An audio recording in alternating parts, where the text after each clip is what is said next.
Magpainit muna ako ng mantika sa kawali at igisa ko na yung bawang.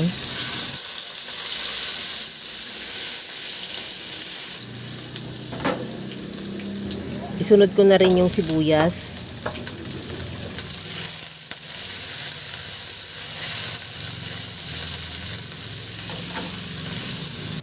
Maglagay na rin ako ng kamatis.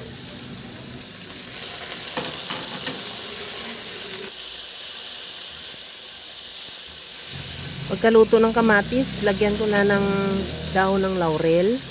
Maglagay na rin ako ng asin at paminta. Isunod ko na rin yung oyster sauce.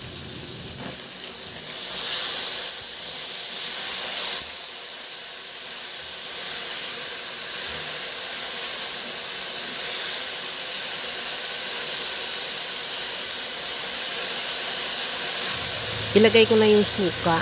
Antayin muna natin na maluto yung suka bago natin haluin. Nilagyan ko na rin ng siling green at liquid seasoning.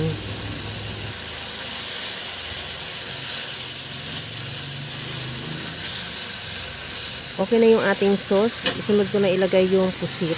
Bali 500 grams lang o kalahating kilo.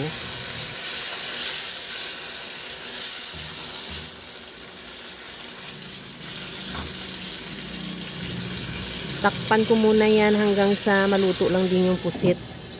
Huwag lang na natin i-overcook para hindi kumunat. Kunting halo lang hanggang sa medyo lumapot lang yung ating sauce. At ready to serve na yan yung ating napakasarap na adobong pusit.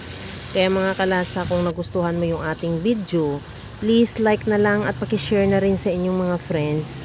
At kung bago ka pa lang sa aking channel, subscribe na at i-click mo na rin ang bell button para sa mga notification. Okay na tong ating adobong pusit. Hanguin ko na lang yan at ilagay sa ating serving plate at ready to serve na.